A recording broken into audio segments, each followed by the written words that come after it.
Assalamualaikum warahmatullahi wabarakatuh. Waalaikumsalam. Pemirsa MTA dimanapun Anda berada, kembali lagi bersama kami di program Seruan Khalifah. Yang mana pada kesempatan kali ini kita masih membahas seputar khutbah huzur pada tanggal 23 November tahun 2013. Seperti yang sama-sama sudah kita simak juga sebelumnya, kita sudah membahas dari khutbah tersebut itu terkait keimanan.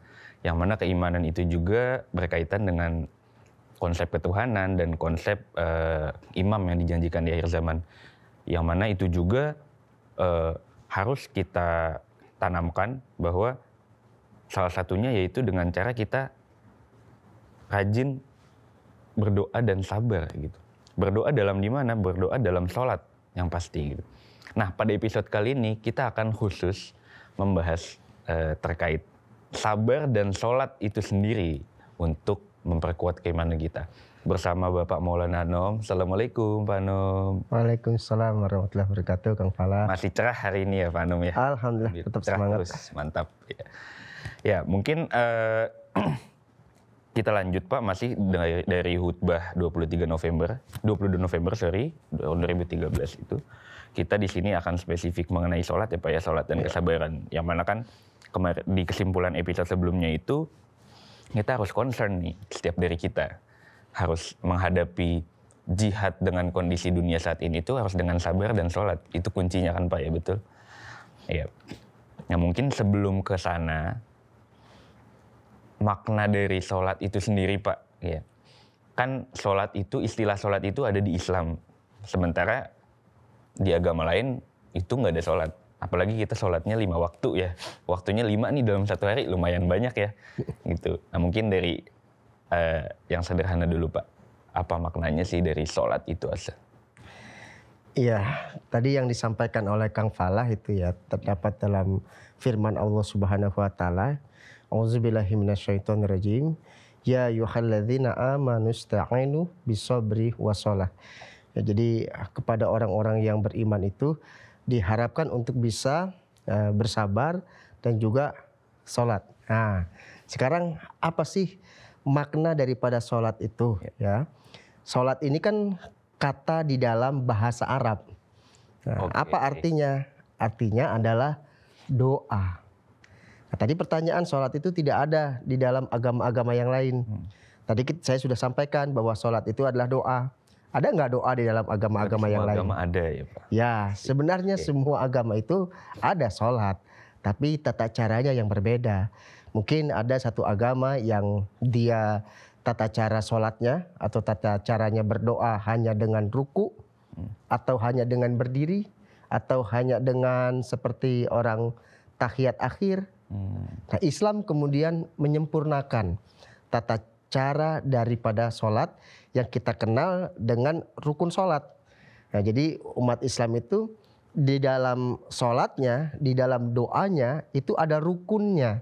Nah, mulai dari takbir sampai dengan salam. Rukun, tata cara ya Pak ya? Tata cara. Nah, sekarang apa sih makna daripada sholat itu bagi orang Islam ya?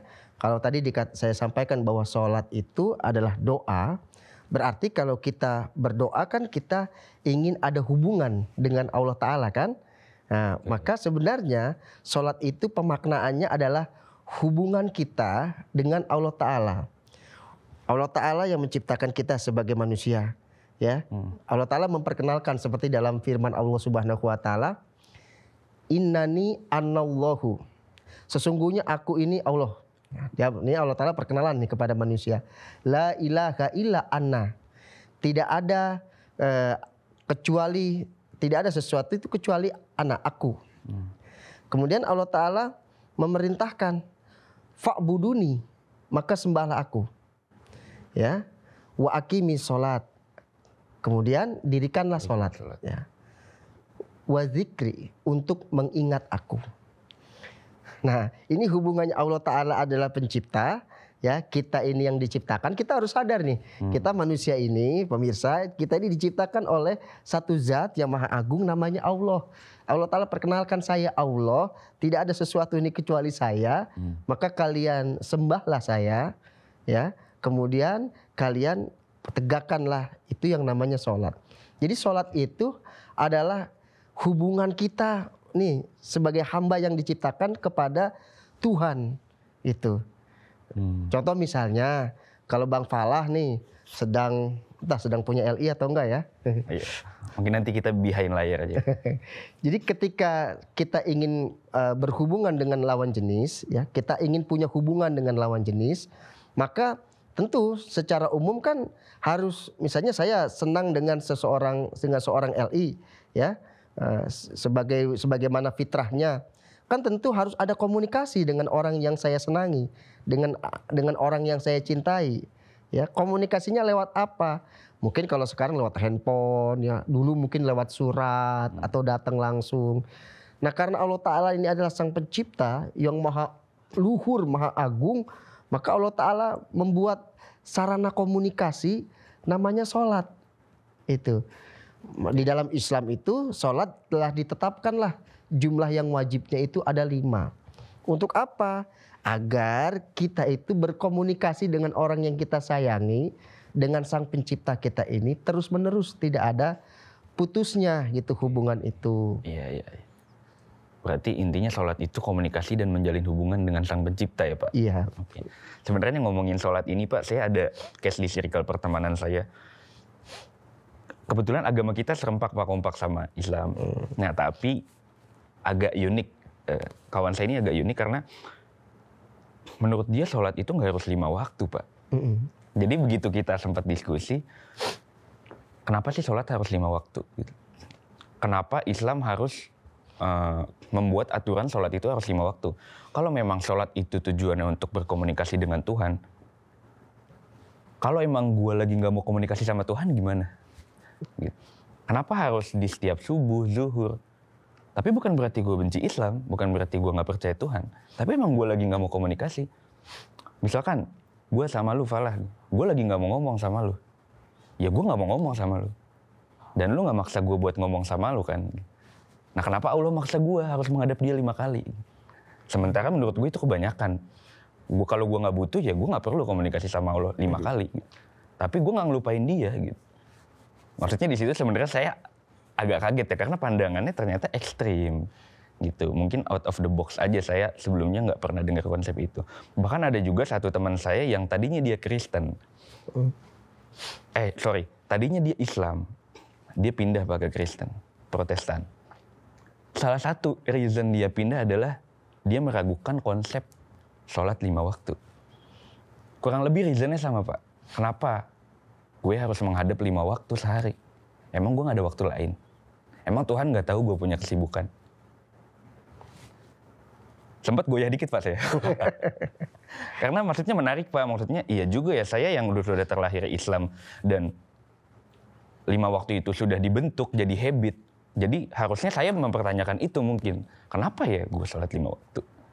Tapi yang mempertanyakan mereka, akhirnya saya pun jadi terbuka. Oh iya berarti kita harus cari tahu nih kenapa gitu. Harus 5 waktunya itu. Sebenarnya parah sih Pak ya pemikirannya. tapi intinya sebenarnya yang saya tangkap dari mereka itu, ya kenapa sih konsep 5 waktu itu ada gitu loh. Gitu. Kenapa nggak ya kayak Kristen aja seminggu sekali ibadah gitu. Katolik atau agama lain yang nggak harus 5 waktu. Gitu. Baik. Ya itu memang keresahan banyak ditemukan di kalangan anak muda ya, yang memang secara mentality ya, secara usia itu belum memiliki kearifan kebijaksanaannya yang penuh ya masih dalam tata pencarian jati diri. Nah kenapa sih di dalam Islam itu sholat itu 5 waktu ditetapkan? Kenapa tidak boleh seseorang itu sholatnya hanya 1 waktu aja deh, atau semau saya deh, kalau saya lagi kepengen saya sholat deh. Yang pertama adalah memang itu sebenarnya adalah bentuk ego, ego daripada manusia itu sendiri.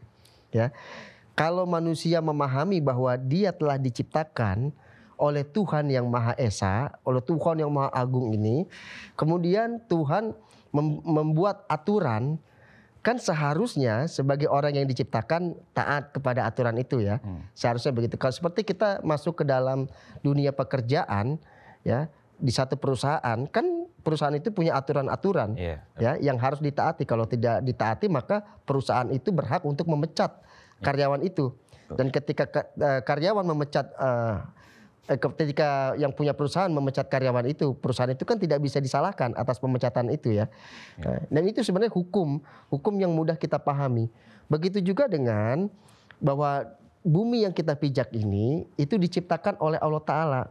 Allah Ta'ala bikin aturan nih, supaya manusia ada hubungan yang kuat dengan saya, maka saya tetapkan deh 5 waktu untuk berhubungan dengan saya. Dan saya tetapkan bagaimana cara berhubungannya agar sampai kepada saya.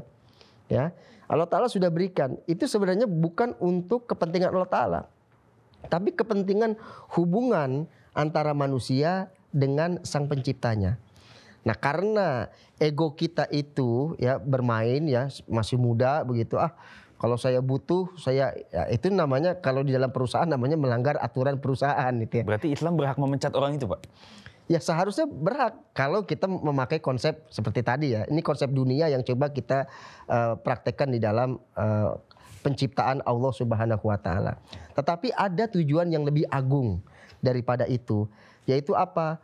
Allah Ta'ala itu tahu bahwa manusia ini diciptakan penuh dengan kelemahan. Ya, kita merasakan sendiri kan, digoda sedikit. Semua manusia, semua manusia pasti seperti itu. Diciptakan dengan barang yang lemah, sehingga kondisi manusia ini lemah.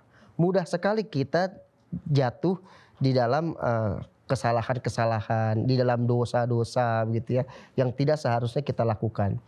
Maka Allah Ta'ala membuatkan sistem 5 kali itu adalah untuk itu tadi, karena kita lemah, maka Allah Ta'ala membuatkan sistem agar karena kelemahan kita itu akan kita berbuat dosa, maka Allah Ta'ala membuatkan sistem agar kita itu ketika jatuh dalam kelemahan itu, kita bisa mendapatkan recovery. Contoh misalnya ketika sholat subuh, ya seseorang ingin keluar untuk beraktivitas begitu ya, maka dia sholat dulu kepada Allah Ta'ala itu. Seperti di recovery, di cas tubuhnya itu ya, untuk diingatkan untuk tidak melakukan dosa, untuk tidak melakukan perbuatan salah. Kebaikannya untuk siapa? Ya untuk diri kita sendiri. Begitu juga misalnya setelah kita misalnya sudah sholat subuh, karena kelemahan fisik manusia kita melakukan kesalahan. Nanti di zuhur kita ketemu lagi kepada Allah Ta'ala itu. Begitu juga di asar, di maghrib, di isya. Nah yang menjadi salahnya adalah manusia. Ketika dia sholat, ya, dia menghabiskan sholatnya itu seperti Rasulullah SAW mengatakan, ya, bersabda, itu seperti ayam mematuk biji-bijian. Asal cepat-cepat sholat, kewajibannya selesai, gitu ya. Di dalamnya tidak ada kenikmatan. Nah, yang menjadi orang, kenapa sih harus 5 waktu? Nggak penting, kayaknya saya 5 waktu deh. Kayaknya 3 waktu aja atau 2 waktu. Karena itu, ketika dia sholat, dia tidak tahu bagaimana nikmat di dalam sholat itu. Kalau dia tahu nikmat di dalam sholat itu, dia akan tambah dengan apa? Sholat nawafil, ya sholat-sholat sunnah, yang lain ketika dia merasakan sebuah kenikmatan. Maka pertanyaan yang muncul seperti itu bisa kita pahami. Karena apa? Karena dia tidak mendapatkan kenikmatan ketika dia sholat. Nah itu dia. Itu pada berarti kita harus ngasih tahu dong ke dia kalau ya belum dapat nikmatnya sholat, berarti harus dicari nikmatnya sholat. Nah itu nyarinya gimana? Gimana cara kita nyari, nikmat banget nih sholat? Nah itu Huzur menyampaikan kepada kita, kalau di dalam pembahasan yang sebelumnya kan dikatakan kita jangan seperti burung beo ya. Atau yang tadi saya sampaikan di dalam sholat jangan seperti ayam yang sedang mematuk biji-bijian, yang hanya mengikuti untuk menggugurkan kewajiban supaya tidak dapat dosa. Itu dulu. Yang kedua adalah kita harus mengetahui nih, karena kita orang Indonesia bukan orang Arab, kita kan nggak tahu apa yang kita baca. Allahu Akbar, jangan-jangan kita nggak tahu juga apa artinya Allahu Akbar gitu ya, karena hanya mengikuti saja. Atau dengan bacaan-bacaan yang lain. Nah kalau kita menghayati bacaan-bacaan itu, bacaan-bacaan sholat, itu kita akan mendapatkan kekhusyuan. Bahkan ketika kita mengalami sebuah musibah saja pada hari itu, misalnya dimarahi oleh bos, kerjaan kita berantakan. Kalau kita tahu arti daripada gerakan, kemudian bacaan kita, di situ kita akan mendapatkan recharge, ya. Karena di dalam sholat itu adalah bentuk-bentuk doa-doa yang kita panjatkan kepada Allah Ta'ala. Oke. Ya, jadi untuk mendapatkan kenikmatan itu pahami dulu, ya, apa yang kita baca gitu, ya. Kemudian mulailah ciptakan hubungan dengan Allah Ta'ala. Kalau kita tidak ciptakan hubungan dengan Allah Ta'ala, ya bagaimana kita mau mendapatkan kenikmatan? Bagaimana menciptakan hubungan dengan Allah Ta'ala setelah kita tahu arti yang kita baca? Ya kita berdoa kepada Allah Ta'ala. Berdoa yang seperti apa? Ya berdoa, Huzur sering sekali menyatakan dalam khutbahnya, berdoa yang kita tahu artinya dan itu sampai kepada relung hati kita. Oke. Kalau bisa menurut Hadrat Masih Maud sampai kita meneteskan air mata itu. Nah, ciptakan hubungan itu agar kita menikmati kelezatannya. Nah, seperti kalau kita mungkin Kang Falah suka dengan LI, ya, kalau tidak ada hubungan kelezatan kecintaan terhadap lawan jenis kan kita akan merasa alah nggak perlu banyak-banyak deh ketemu sama kamu gitu. Sekali aja cukup atau kalau saya butuh nanti saya calling ya. Itu otomatis ditolak ya Pak kalau gitu ya. Nah, itu merupakan salah satu faktor. Iya. Oke, berarti sebegitu kuat ternyata ya Pak ya konsep Islam dalam sholat 5 waktu itu. Mungkin rekan-rekan MTA juga di rumah yang baru mendengar ini. Jadi ternyata sholat ditentukan 5 waktu itu karena kita itu gudangnya tempat salah ya Pak ya. Gudangnya tempat salah, jadi akhirnya di setiap waktu itu kita sholat untuk merecharge, untuk nge-reminder diri kita sendiri kalau ya kita banyak dosa cuy di dunia ini. Dan mungkin gini ya Pak, orang-orang yang mereka udah sholat tapi belum dapat nikmatnya, berarti itu tadi harus benar-benar lebih intens lagi ya sholat dan berdoanya ya. Key-nya di situ ya Pak kuncinya. Ya harusnya kita malah bersyukur ya. Iya. Karena kita punya wadah di mana ketika kita sedang menghadapi masalah, teman-teman mungkin nggak mau bantu, nggak bisa bantu karena di luar kapasitas mereka. Ada satu tempat di mana kita bisa minta pertolongan melalui sholat. Kita mestinya punya masalah yang ruwet, yang ribet. Kita butuh ketenangan. Kita harusnya bersyukur ada satu media yang bisa membuat hati kita menjadi tenang karena kita memiliki sandaran yaitu Tuhan, yaitu ada di dalam sholat. Nah kalau kita memaknai, mengetahui pemaknaan itu, kita seharusnya bukan malah aduh kalau perlu jangan 5 deh, 3 aja. Nah, kalau kita memahami itu, kita tadi akan lakukan sholat-sholat yang sunnah-sunnah, yang nawafil seperti itu. Oke. Ya berarti sangat menarik ya Pak poin terkait kita harus menjalin hubungan sama Allah Ta'ala itu salah satu mendapatkan kenikmatannya adalah dengan cara kita harus tahu apa yang kita baca. Ya mungkin ini jadi PR kita bersama nih teman-teman MTA. Yang mana mungkin sebagian besar dari kita juga masih banyak yang belum tahu arti doa yang kita baca. Bahkan bacaan-bacaan sholat. Berarti ini juga sangat penting nih buat kita kalau setiap bacaan dalam sholat, setiap doa itu kita harus tahu artinya, paham terjemahnya, bahkan kalau perlu tafsirnya ya Pak ya. Wah, itu kan terkait dengan sholat sendiri Pak. Sementara Huzur menekankan bahwa sholat itu semaksimal mungkin berjamaah. Ya, pentingnya sholat berjamaah. Jadi dalam 5 waktu di situ Huzur menyarankan sebisa mungkin di 3 waktunya, subuh, maghrib dan isya. Karena subuh itu kita baru memulai aktivitas, maghrib dan isya kita sudah selesai aktivitas. Untuk zuhur dan asar oke bolehlah masing-masing. Nah, apa makna dari pentingnya sholat berjamaah?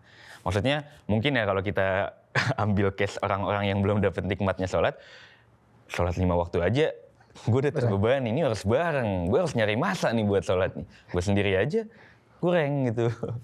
Maksudnya, jadi apa Pak makna asli dari sholat berjamaah? Ya, sebenarnya sholat itu sendiri ya, itu merupakan ibadah yang dilakukan bersama-sama. Pada dasarnya ya, sholat itu. Tapi kenapa kemudian sholat itu kemudian ditekankan untuk berjamaah bersama-sama atau tadi ya cari masa gitu ya untuk melakukan ibadah kepada Allah Ta'ala. Karena sholat secara berjamaah itu banyak sekali manfaat daripada sholat yang masing-masing. Nah, coba bayangkan ketika tidak ada perintah sholat secara berjamaah, kemudian orang-orang terbiasa dengan sholat secara mandiri, secara masing-masing, maka untuk merekatkan ya ukhuwah ya bentuk persatuan di dalam umat itu menjadi tidak ada. Karena mereka masing-masing sudah menjadi individu.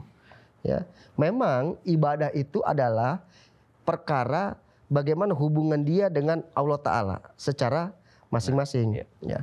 Tapi di dalam agama Islam, sholat ada juga yang sholat dilakukan secara sendiri-sendiri. Ya, seperti sholat sunnah, sholat misalnya sholat tahajud, gitu ya. Sholat tahajud kan diperintahkan juga di dalam Al-Quran. Itu juga contoh sholat yang biasa dilakukan secara pribadi. Tetapi Islam juga membuat sholat yang dilakukan secara berjamaah. Fungsinya apa? Itu tadi salah satunya adalah ukhuwah.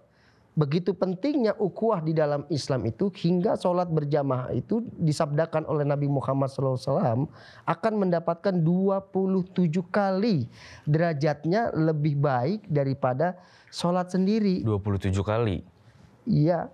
Karena itu tadi, karena memang manfaat dari sholat itu besar sekali untuk persatuan daripada umat Islam.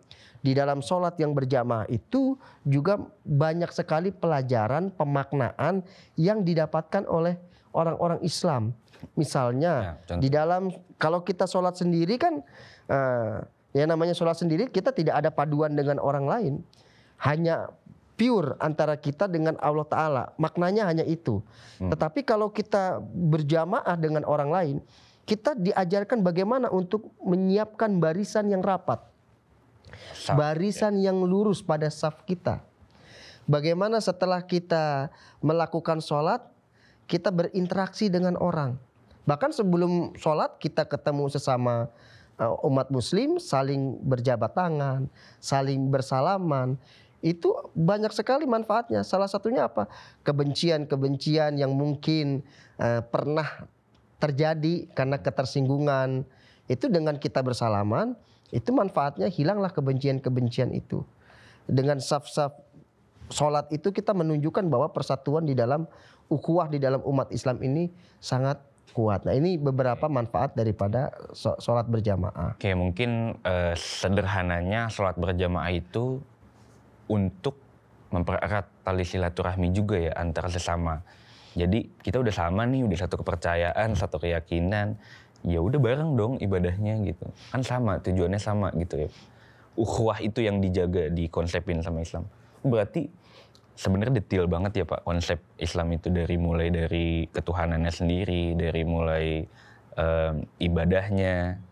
Ternyata konsep-konsep itu ya mungkin pemirsa RTA di rumah juga yang masih mencari tahu ya, yang masih menganggap 5 waktu terlalu banyak juga bisa jadi bahan literatur kita bersama. Semoga maksudnya dengan diskusi kita kali ini ya bisa tercerahkan gitu Pak ya. Jadi amin, insyaallah. Mungkin pemirsa MTA di rumah bisa lebih aware nih, akan lebih meaningful lah mungkin ya diskusi ini. Dan juga mungkin yang PR banget menurut saya itu adalah kita memahami arti ya. Arti bacaan apa yang kita baca itu sangat penting ya. Mungkin untuk anak-anak atfal, nasirat, regenerasi kita itu harus sangat concern terhadap arti bacaan ini, baik itu terjemah per kata, terjemah secara keseluruhan, dan Quran tafsir juga bisa. Nah, karena begitu kita korelasinya sama kelezatan dan kenikmatan tadi ya. Begitu kita dari kecil udah terbiasa mempelajari itu, udah gede kita mendapatkan kenikmatan itu sendiri ya. Oke, mungkin sekian untuk cukup ya Pak. Oke. Ya mungkin sekian untuk episode kita kali ini mengenai sholat dan sabar. Saya pamit undur diri. Assalamualaikum warahmatullahi wabarakatuh.